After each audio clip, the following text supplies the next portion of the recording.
शरद पवारांच्या आजाराबद्दल प्रचंड सहानुभूती. 5व्या स्टेजच्या 4थ्या स्टेजच्या कॅन्सरवर मात करून आले.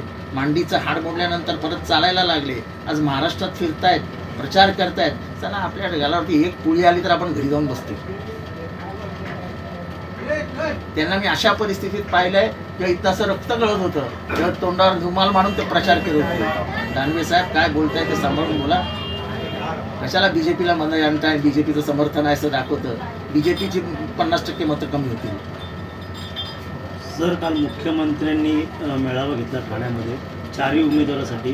नजीब मुल्ला असतील, स्वतः एकनाथ शिंदे, कोपरी पाचपाकडे असेल, प्रताप सरनाईक असेल, संजय केळकर. काय वाटतं एकंदरीत मुंब्रामध्ये मोठ्या प्रमाणात आता त्या ठिकाणी प्रचार रॅली सभा घेणार आहेत, त्यामुळे मुख्यमंत्री स्वतः ही लोकशाहीमध्ये सगळ्यांना प्रचार करण्याचा अधिकार आहे. त्यामुळे त्यांनी काय प्रचार करावा, मोठा करावा का छोटा करावा हे सांगणार मी कोण, मला काय बोलायचं. माझा मी करतोय, तुम्ही तुमचा करावा. मला आठवतं ते म्हणाले होते की हा बाळासाहेबांनी जन्माला घातलेला पक्ष आहे, तो बाळासाहेब ठाकरेंचा पक्ष आहे आणि शिवसेना ही आधीपासून धनुष्य बाण घेऊन चालते.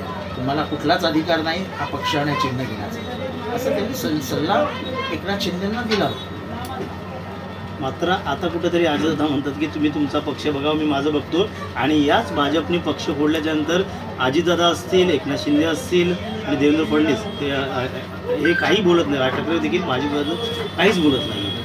असं आहे, भाजप काय करते हे मला काय माहीत नाही. पण अजितदादा हे नक्की बोलले शिवसेना फोडली तेव्हा की चिन्ह आणि पक्ष घेण्याचा अधिकार एकनाथ शिंदेंना अजिबात नाही.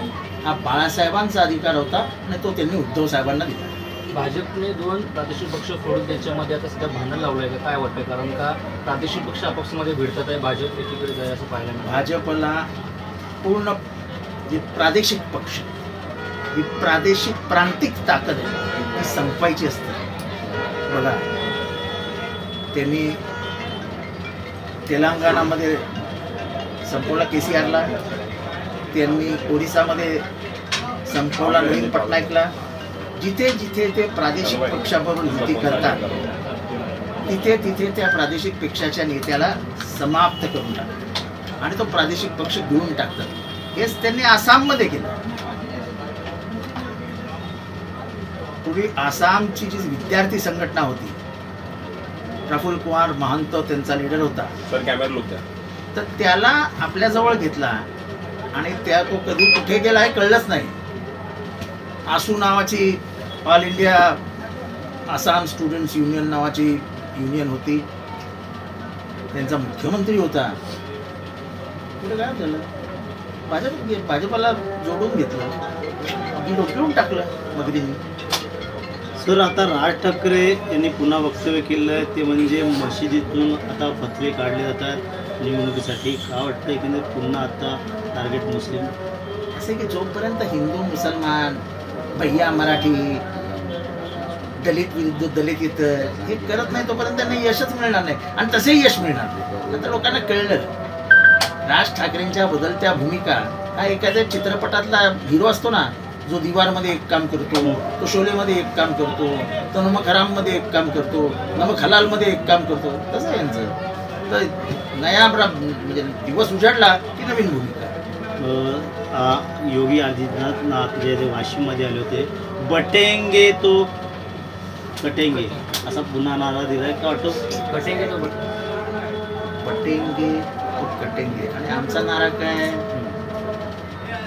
पढेंगे तो आगे बढेंगे.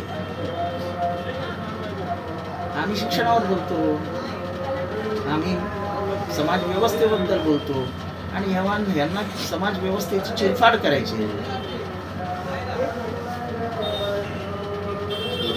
कोण बटेगा तो कटेगा? हिंदूंना घाबरवता का तुम्ही? हिंदू एवढे घाबरट आहेत का? हिंदू शूर आहे, हिंदू धर्मनिरपेक्ष आहे. त्याचं सर्वात मोठं उदाहरण छत्रपती शिवाजी राजे. ते काय घाबरवते? त्यांना काय माहिती उत्तर प्रदेशचे मुख्यमंत्री महाराष्ट्र कसा घडतो. मात्र निवडणुका आल्या की महाराष्ट्रात कुठेतरी विष पेरण्याचं काम पुन्हा होतंय की 100% महाराष्ट्रामध्ये देशाचं राजकारणाची परिस्थिती निर्माण व्हावी, आपल्याला त्याचा फायदा व्हावा, याच्यासाठीच ते योगीला आणतात. योगीला उत्तर प्रदेशमध्ये सतवतात. इथे अमित शहा वर्सेस योगी अशी मजबूत लढाई आहे, पण इथे मात्र योगी हा त्यांचा सिम्बॉल आहे. योगी हा त्यांच्या पक्षाचा सिम्बॉल आहे. घरं तोडणारा, गाडीवरती नाव लिहून घेणारा, सगळ्या वाईट गोष्टी करून तिथे धर्मव्यवस्था आणि जाती व्यवस्था चिरफाड करणारा मोदी आहे, हा योगी आहे. त्या योगींना ते घेऊन येतात. ते कशाला आणतात ते तुम्हाला माहिती. सदाभाऊ खोतने दिलगिरी व्यक्त केली, मात्र पाहायला गेलं तर दिलगिरी काय नाही हो. कसली दिलगिरी? तुम्ही शरद पवारांच्या चेहऱ्याबद्दल बोलला. अरे त्यांना आजार पण आलं होतं. 5व्या स्टेजच्या कॅन्सरवर मात करून तो माणूस आज 18 तास काम करतोय. 85 वर्ष. तुमचे वडील 85 वर्षाचे असते आणि जर कोणी असं बोललं असतं तर तुम्हाला कसं वाटलं असतं? एक साधी माणुसकी नाही तुमच्याकडे? आपण काय बोलतोय ह्याचा तर विचार करा. आणि त्यांच्या बरोबर समोर बसलेली माणसं हसत होती. मला एवढं वाईट वाटलं समोरच्या माणसांकडे बघून. ही हसण्यासारखी गोष्ट आहे काय? 9व्या महिन्याच्या बाळासारखी कळा देत आहेत काय म्हणजे काय ते काय बोलत काय होते?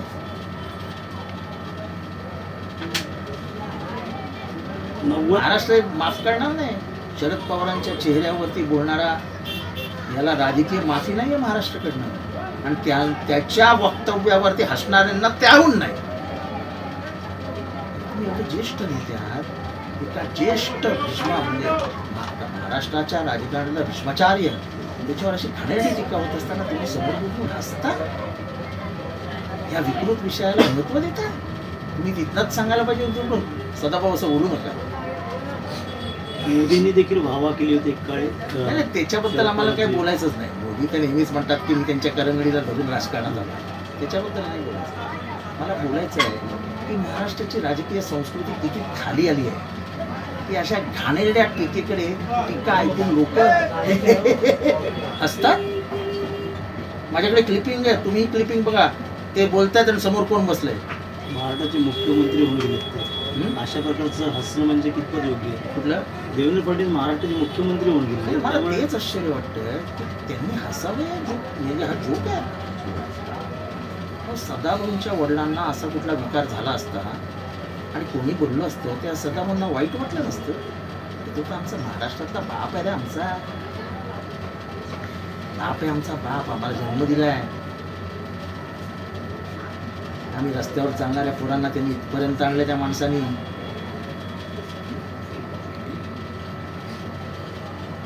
सन 90-95 देखील गोपीनाथ मुंडे हे जनरल डायर म्हणले होते पवारांना. ती आठवण रावसाहेब दानवेंनी करून दिली. असं आहे की जनरल डायर म्हणणं वेगळं.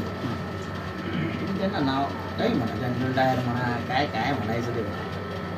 पण दानवेंना हे पटलंय की त्यांच्या चेहऱ्यासारखा महाराष्ट्र त्यांना बनवायचा आहे. ते जर दानवेंना पटलंय का तर दानवेंनी सांगावं तसं की मला पटतं तू जे काय बोलतो तू. मग त्यांना कळेल मराठवाड्यात काय होईल ते. इथल्यात सर्वात ज्येष्ठ नेत्यावरती अशा प्रकारची विषारी टीका ही भाजप जर त्याचं समर्थन करत असेल तर भाजप. एबीपी माझा, उघडा डोळे बघा नीट.